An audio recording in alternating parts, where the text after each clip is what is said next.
नमस्कार दोस्तों। आज का हमारा टॉपिक है एआई, मतलब आर्टिफिशियल इंटेलिजेंस। आजकल हम लोगों ने देखा है कि सभी जगह लोग एआई की बातें करते हैं। एआई आज हर एक फील्ड में यूज़ हो रहा है, कहीं पे प्रोडक्टिविटी बढ़ाने के लिए, किसी चीज़ों को ऑटोमेशन लाने के लिए, या काम को इम्प्रूव करने के लिए। आजकल हर एक फील्ड में, हर एक क्षेत्र में एआई का बहुत यूज़ हो गया है।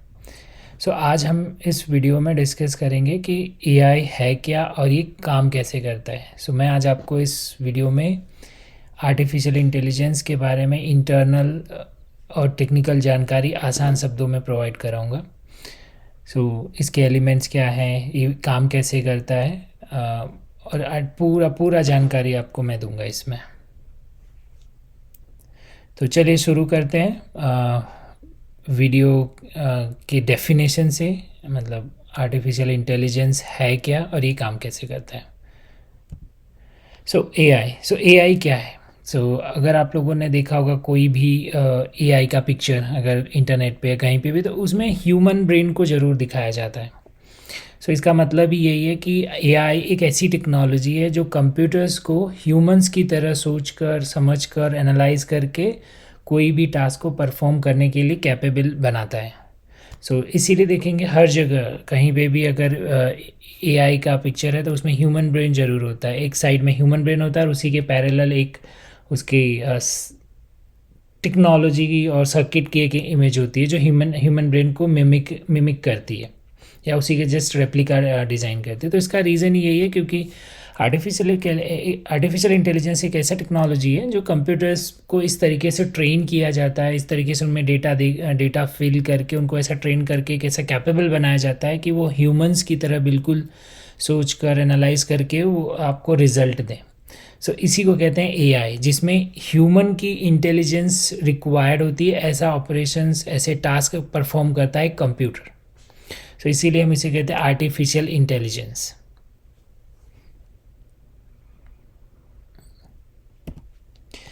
अब देखते हैं एआई की हिस्ट्री।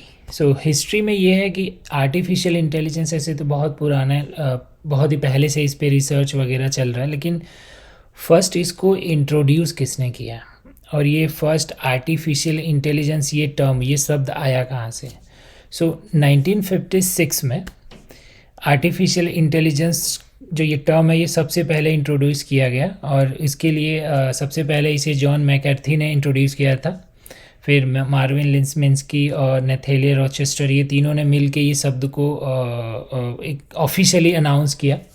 आर्टिफिशियल इंटेलिजेंस उसको नाम दिया। जो भी इस ऑटोमेशन या कंप्यूटर्स के थ्रू ह्यूमन की तरह जो काम किया जाए तो उसको एक टर्म दिया गया आर्टिफिशियल इंटेलिजेंस 1956 में। अब आर्टिफिशियल इंटेलिजेंस के एआई के की कंपोनेंट्स कौन कौन से हैं। मशीन लर्निंग, फिर neural networks, natural language processing, computer vision, cognitive computing and deep learning. मैं इसके बारे में पूरी डिटेल में डिस्कस करेंगे आगे वीडियो में। बट ये जो टर्म्स हैं, जो ये मॉड्यूल्स हैं, ये एआई के मेन कोर कंपोनेंट्स हैं, जिसमें मशीन लर्निंग एक है। तो मशीन लर्निंग एक्चुअली क्या होता है, मशीन लर्निंग में हम मशीन को ट्रेन करते हैं। न्यूरल नेटवर्क्स क्या होता है, न्यूरल नेटवर्क्स सिमिलर हमारे जैसे हमारे नर्व सिस्टम होता है, वैसे ही ऐसे ही न्यूरल नेटवर्क्स हैं जिसमें इंफॉर्मेशन, डिफरेंट नोड्स होते हैं और इन्फॉर्मेशन होता है। नेचुरल लैंग्वेज प्रोसेसिंग ये है कि जिस तरीके से ह्यूमन एक जैसे कि ह्यूमन एक किसी से क्वेश्चन लेता है, या जो ह्यूमन को आप एज ए ह्यूमन हम किसी को सुनते हैं, या नेचुरल जो लैंग्वेज हम बोलते हैं उसको इंटरप्रीट करके हम आंसर करते हैं। उसी बेस पे कंप्यूटर सिस्टम भी इनपुट में वो नेचुरल लैंग्वेजेस को इनपुट एज ए इनपुट लेता है और उसको प्रोसेस करके आपको आंसर रिजल्ट करता है एआई में। उस इनपुट को लेकर प्रोसेस करने को ही बोलते हैं नेचुरल लैंग्वेजेस प्रोसेसिंग। एक ह्यूमन के द्वारा दिया गया इनपुट नॉर्मल लैंग्वेज में, इंग्लिश और कोई भी लैंग्वेज में, उसको सिस्टम प्रोसेस करता है और उसके बाद वो रिएक्ट करता है, तो उसे हम नेचुरल लैंग्वेज प्रोसेसिंग कहते हैं। Computer vision, so computer vision एक ऐसा है जो इमेज और वीडियो पे ज़्यादा फोकस होता है। सो इमेज को रीड करना, उसमें से डेटा एक्सट्रैक्ट करके उस पर प्रोसेस करके उसको रिजल्ट देना, ये कंप्यूटर विजन के थ्रू होता है। सो ये भी एक एआई का ही पार्ट है। कॉग्निटिव कंप्यूटिंग, सो ये कैसा है कि ये लार्ज डेटा स्केल को रीड करना, एनालाइज करना और फिर उस पर पैटर्न्स को ऑब्जर्व करके फिर उस पर रिजल्ट देना। डीप लर्निंग भी सेम है। डीप लर्निंग में क्या होता है कि डेटा इनपुट दिया जाता है, आई मीन जिस तरीके से हमारे ह्यूमन एक कोई भी चीज़ को देखता है, ऑब्जर्व करता है और उसको उसके पैटर्न्स को ऑब्जर्व करके उसमें से लर्न करता है, उसी तरीके से डीप लर्निंग में भी ऐसा होता है कि इसको बहुत सारा डेटा इनपुट में दिया जाता है, डिफरेंट काइंड ऑफ पैटर्न्स के डेटा दिए जाते हैं और इसको ये लर्निंग करके पैटर्न्स को मैच करके ऑब्जर्व करके उसको वो सिस्टम उस लर्न करके अपने आप को उस कैपेबल बनाता है कि फिर वो कोई भी इनपुट पे रिएक्ट करके उस तरीके के आंसर दे सके। बट हम पूरे की कंपोनेंट्स को वन बाय वन आगे देखते हैं कि मशीन लर्निंग क्या है, न्यूरल नेटवर्क क्या है, डीप लर्निंग क्या है, ये पूरा आगे हम डिस्कस करेंगे। सो पहले हम लेते हैं machine learning. So machine learning क्या है? So machine learning basically simple भाषा में कैसा है कि मशीन को हम ट्रेन करते हैं, मतलब अपने कंप्यूटर को ट्रेन करते हैं या एक ऐसा मॉडल बनाते हैं जिसको इनपुट डेटा देकर उसे ट्रेन किया जाता है, फिर उसको ट्रेन करके एक मॉडल बिल्ड होता है और फिर वो मॉडल इनपुट रिजल्ट को प्रिडिक्ट करता है। सो इनपुट डेटा में बहुत सारा डेटा हो सकता है, डेटाबेस, कोई भी फाइल, कोई भी किस तरह का भी कोई भी टाइप का डेटा हम उसे देते हैं। सो वो डेटा को लेके सिस्टम उसको ट्रेनिंग करता है, मतलब सिस्टम को ट्रेन किया जाता है। ट्रेनिंग में पाइथन लैंग्वेज यूज़ होता है, जिसमें आप पाइथन प्रोग्रामिंग लैंग्वेजेस में क्या है कि बहुत सारी मैथमेटिकल लाइब्रेरीज़ हैं स्टैटिस्टिक्स की, और ये लाइब्रेरी जो रिच लाइब्रेरी हैं जो कैलकुलेशन में उसको इजी और बहुत ही एफिशिएंट है। सो ज़्यादातर मशीन लर्निंग के लिए पाइथन प्रोग्रामिंग लैंग्वेज यूज़ होता है। सो ये लोग करते पाइथन प्रोग्रामिंग लैंग्वेजेस करता क्या है कि उन इनपुट डेटा को एज इनपुट डेटा जो भी हम दे प्रोवाइड करते हैं उस पर ऑपरेशंस और कैलकुलेशंस करके एनालाइज करके एक मॉडल बिल्ड करता है। वो मॉडल उसी इनपुट डेटा पे रेडी होता है और उस डेटा पे रेडी होने के बाद फिर उस मॉडल को अगर आप कोई भी इनपुट दोगे तो वो आपको रिजल्ट प्रोडिक्ट करके दे। सो एग्ज़ाम्पल के तौर पे मशीन लर्निंग का एक बेस्ट एग्ज़ाम्पल मैं आपको दूंगा।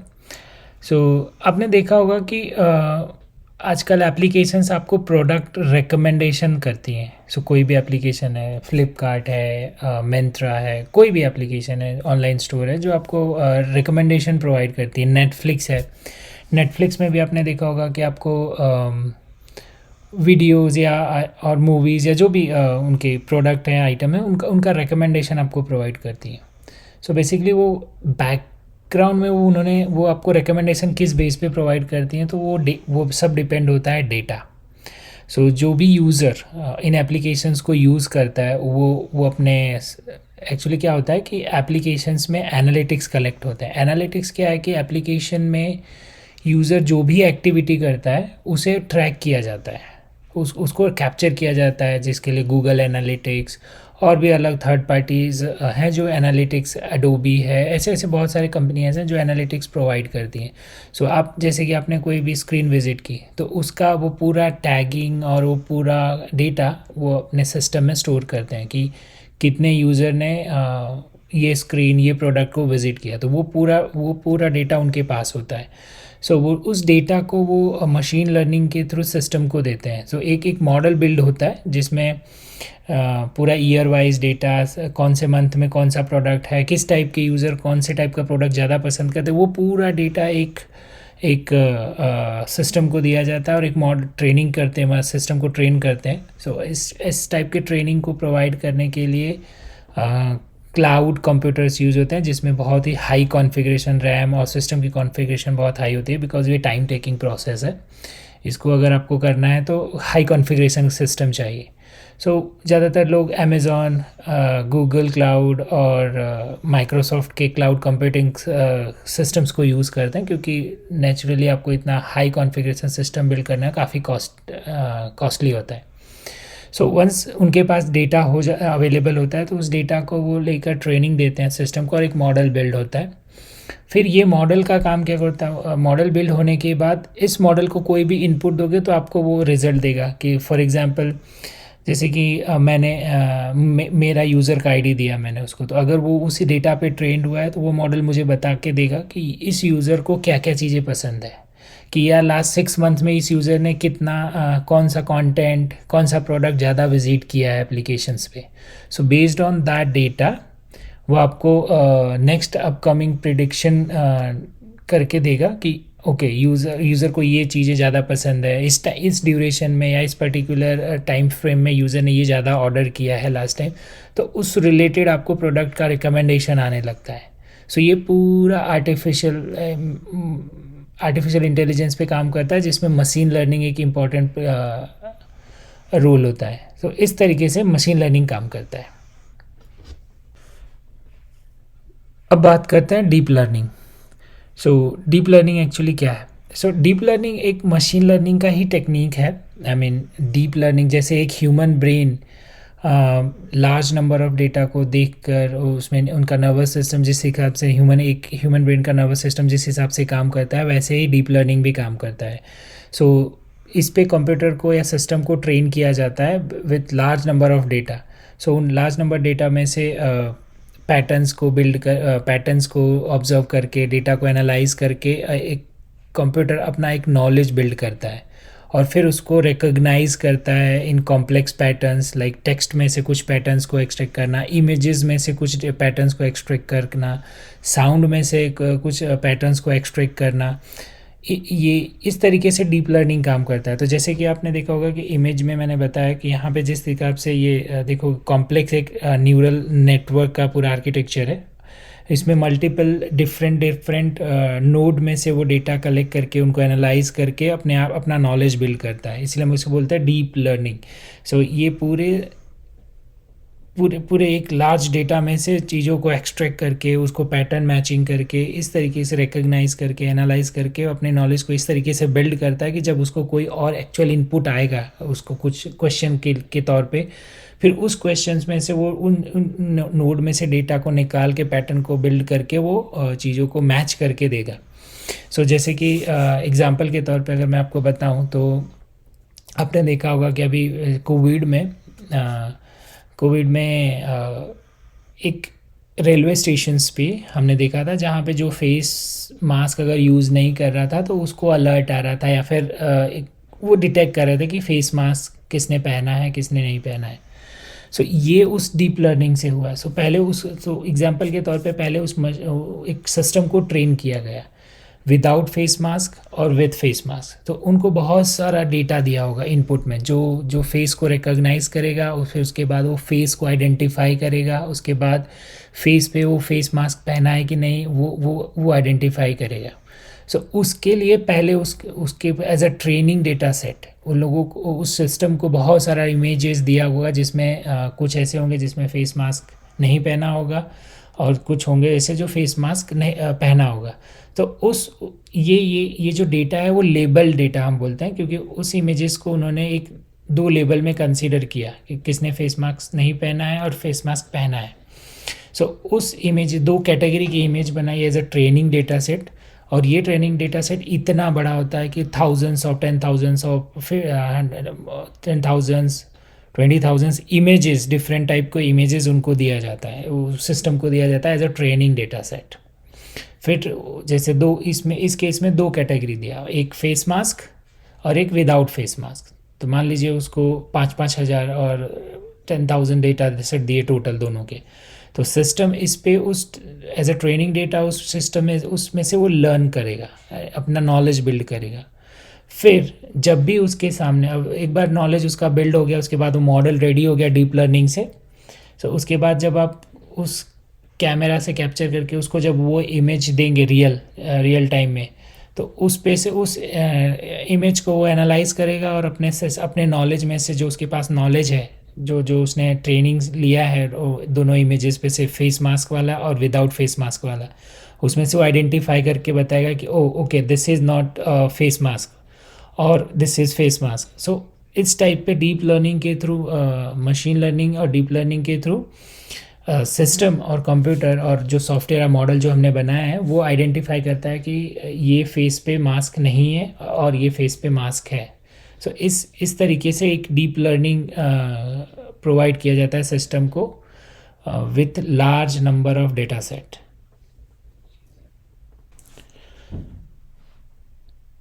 अब बात करते हैं न्यूरल नेटवर्क की। सो न्यूरल नेटवर्क एक मशीन लर्निंग मॉडल है जो एकदम ह्यूमन ब्रेन की तरह के ही तर्ज पे बनाया गया है, जो एक इंटरकनेक्टेड नोड से बने होते हैं। सो न्यूरल नेटवर्क बेसिकली डेटा को एनालाइज करता है पैटर्न मैचिंग करके और डिसीजंस प्रिपेयर करता है। न्यूरल नेटवर्क के कुछ टाइप्स हैं, like convolutional neural network CNN जिसे हम कहते हैं, और जो इमेज रिकॉग्निशन में यूज़ होता है, लाइक इमेज को एज अ इमेज इनपुट लेकर वो इमेज में पैटर्न को एनालाइज करता है और रिकॉग्नाइज करता है, जो भी पैटर्न है वो डिसीजन आपको आउटपुट एज आउटपुट देता है। दूसरा है रिकरेंट न्यूरल नेटवर्क्स, RNN जिसको कहते हैं। ये सीक्वेंशियल डेटा को प्रोसेस करता है, लाइक टेक्स्ट, जैसे कि कोई भी ह्यूमन इनपुट देता है और उसको प्रोसेस करके वो आउटपुट देते हैं। और मल्टी लेयर परसेप्ट्रॉन करके एक MLPs है जो क्लासिफिकेशन के लिए यूज़ होता है।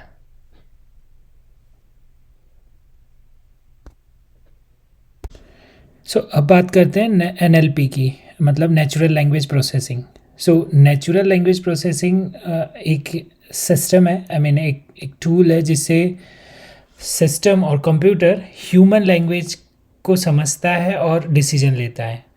जैसे कि आपने कोई भी इनपुट दिया जो एक नेचुरल एक ह्यूमन लैंग्वेज है, सो वो उस ह्यूमन लैंग्वेज को एनालाइज करेगा, प्रोसेस करेगा और उसके बाद उसमें से अप्रोप्रिएट एक एक्शन को परफॉर्म करेगा और वो सिस्टम डिसीजन लेगा कि इस इनपुट से मुझे क्या आगे एक्शन परफॉर्म करना है।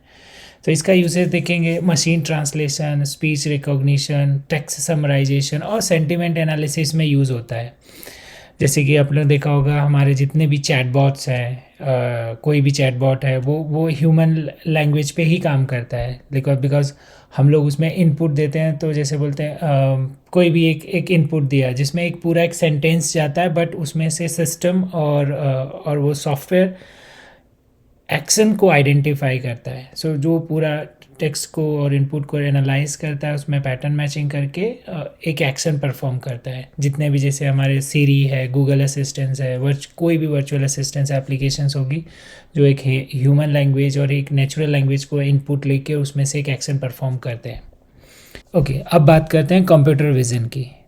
कंप्यूटर विज़न इमेज प्रोसेसिंग और वीडियो प्रोसेसिंग पे काम करता है। सो कोई भी इमेज को एज अ डेटा इनपुट लेता है, फिर उसमें पिक्सेल्स में उसको डिवाइड करके उसमें डेटा पैटर्न मैच करके डेटा ग्रैब करता है और उसको पैटर्न मैचिंग के बाद में उसको एनालाइज करके डिसीजन लेता है। सो ये मशीन लर्निंग में यूज़ होता है जहाँ पे पैटर्न मैचिंग करनी है। जैसे कि कोई भी इमेज है, इमेज में से लेके आपको उसमें से कुछ डेटा पैटर्न मैच करके या कुछ इमेज को रिकॉग्नाइज करना है, उसमें से फेस आइडेंटिफाई करना है, या कोई भी इमेज में एक पैटर्न मैच करके उस डिसीजन लेना है। तो उस केस में कंप्यूटर विज़न बहुत ही यूज़फुल है। जैसे कि इसके एप्लीकेशंस आप देख सकते हो सिक्योरिटी में, ट्रांसपोर्टेशन में, हेल्थ केयर में। सो सिक्योरिटी में आपने देखा होगा कि ज़्यादातर फेस आइडेंटिफिकेशन में यूज़ होता है। सो फेस आइडेंटिफिकेशन में जैसे कि अगर आपने डेटा फीड कर दिया है आपके में, आप बेस्ट एग्जांपल है आपका मोबाइल फेस अनलॉक।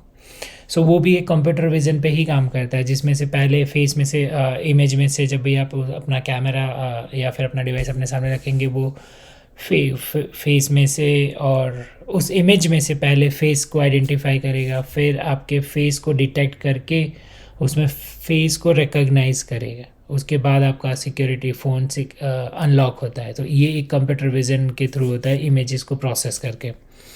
फिर एज डिटेक्शन होता है, पैटर्न डिटेक्शन होता है कि अगर इमेज में कोई एक सिमिलर टाइप ऑफ पैटर्न है तो उसको डिटेक्ट करता है। फिर इमेज क्लासिफिकेशंस होता है कि जैसे कि इमेज आपने बहुत सारा इमेज इनपुट में दिया तो वो कौन सी कैटेगरी में बिलोंग करता है इमेज। सो इमेज रिकॉग्निशन के तौर पे हम लोग इसमें एक इनपुट दे सकते हैं कि जैसे मुझे नंबर ऑफ इमेजेस दो जिसमें बसेस दिखती है, या जिस इमेज में रोड्स है वैसे इमेजेस निकाल के दो, तो उस टाइप का क्लासिफिकेशन करके देता है कंप्यूटर विजन।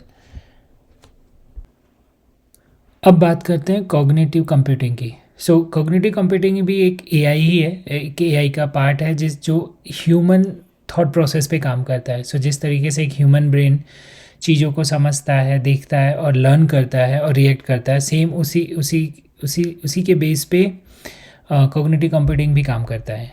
सो कॉग्निटिव कंप्यूटिंग एक लार्ज अमाउंट ऑफ डेटा को प्रोसेस करता है और उसको प्रॉब्लम्स को सॉल्व करता है। सो और एक तरीके से हम कहें तो ये ह्यूमन ब्रेन्स को और ह्यूमन थॉट को सिमुलेट करता है।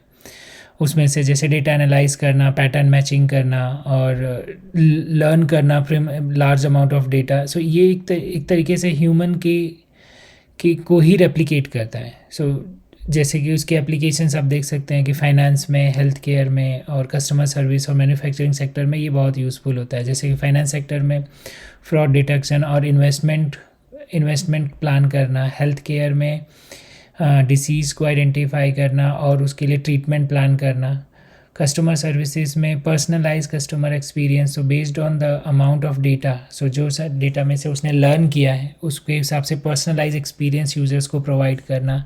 सो इस चीज़ को पूरा ऑटोमेट कर देना कॉग्निटिव कंप्यूटिंग के जरिए ये पॉसिबल होता है। मैन्युफैक्चरिंग सेक्टर्स में चीज़ों को लर्न करना, डेटा से लर्न करना और उसके बाद प्रोडक्शन इम्प्रूवमेंट, सब कुछ प्रोसेस को ऑटोमेट करना। सो ये पूरा एक आर्टिफिशियल इंटेलिजेंस के थ्रू कॉग्निटिव कंप्यूटिंग के माध्यम से किया जाता है। सो बेसिकली ये एक टाइप ऑफ लर्निंग ही है जो ये हम बोल सकते हैं कि चीज़ों को लर्न करके, इनपुट डेटा में से लार्ज अमाउंट ऑफ डेटा को प्रोसेस करके, लर्न करके और उनको सिमुलेट करके एक एक्शन प्लान बनाना और एक रिएक्ट करना सिस्टम थ्रू, जो जैसे एक ह्यूमन करता है सेम उसी के आधार पर ये कॉग्निटिव कंप्यूटिंग भी काम करता है। सो आप देख सकते हैं कि अब एआई के एप्लीकेशंस क्या क्या हैं। सो बेसिकली हर एक सेक्टर में आज तो एआई यूज़ हो रहा है। हेल्थ केयर हो, एजुकेशन हो, फाइनेंस हो, मार्केटिंग, रोबोटिक्स, सोशल मीडिया में हमने देखा होगा कि बहुत सारे हमें पोस्ट आते हैं। एक बार हमने कोई भी सोशल मीडिया पे पोस्ट हम विज़िट करने के बाद हमारी इंटरेस्ट के हिसाब से पोस्ट हमें आने लगते हैं, फीड्स आने लगती हैं, तो वो भी एक एआई के थ्रू ही होता है। गेमिंग में भी यूज़ होता है, एंटरटेनमेंट में, जैसा कि मैंने नेटफ्लिक्स का एग्जांपल दिया था पहले वीडियो में।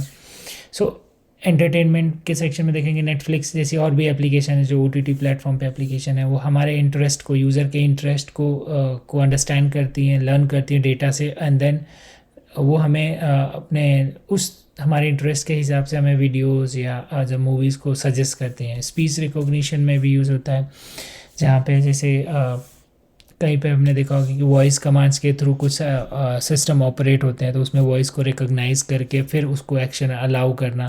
सो यहाँ पे होता है। रिटेल सेक्टर में भी आप देख सकते हो कि रिटेल सेक्टर में कौन सी प्रोडक्ट कहाँ किस एरिया में या किस लोकेशन पे किस टाइम फ्रेम में ज़्यादा सेल हो रही है, तो उसको पूरा डेटा को लर्न करके हमें एक एआई के थ्रू एक बिजनेस ओनर को एक अपॉर्चुनिटी मिलती है कि वहाँ पे उसको पूरा रिपोर्ट जनरेट करके दे कि आपको रिटेल सर्विस कौन सा किस पर्टिकुलर सेगमेंट में ज़्यादा ज़्यादा प्रोडक्ट सेल हो रहा है और कितना है, उसका रिपोर्ट, पूरा एक रिपोर्ट प्रोड्यूस करता है। प्रोसेस इम्प्रूवमेंट्स में कुछ चीज़ों को ऑटोमेट करके पीछे पुराने कुछ डेटा से लर्निंग करके एआई आपको कुछ सजेशंस और रिकमेंड देता है जहाँ पे आप प्रोसेस इम्प्रूवमेंट कर सकते हो, जो एक कम्प्लीटली एक ऑटोमेटेड प्रोसेस होता है, जो कम्प्लीटली कुछ प्रिडिक्शंस और कुछ रिजल्ट्स आपको देगा, जहाँ पे आप यूज़ कर सकते हो। एग्रीकल्चर में भी हम यूज़ करते हैं, जहाँ पे आपने देखा होगा कि आजकल फार्मिंग में आप देखोगे तो कुछ ऐसी एप्लीकेशंस है जो आपके फसल का फ़ोटो लेकर उसमें अगर कोई बीमारी लग रही है या कुछ कीड़े लग रहे हैं या फिर कोई भी और उस आपके फसल पे या उस पे कुछ डैमेज है, तो वो आइडेंटिफाई करके आपको डिसीज़ या जो भी उनके इश्यूज़ हैं वो आपको बताती है, और फिर उसके बाद ट्रीटमेंट प्लान भी करते हैं कि आपको ये पर्टिकुलर स्टेप्स लेने के लिए आपकी फ़सल को इम्प्रूवमेंट मिलती है और जहाँ पे आपका फसल नुकसान होने से बचता है। तो उस सेक्टर में भी, एग्रीकल्चरल सेक्टर में भी यूज़ हो रही हैं आज की एप्लीकेशंस, AI यूज़ हो रही है। आई होप ये जानकारी आपको पसंद आई होगी। So thank you for watching this video को लाइक कीजिए, शेयर कीजिए और ऐसे और वीडियोज़ के लिए हमारे चैनल को सब्सक्राइब कीजिए। Thank you.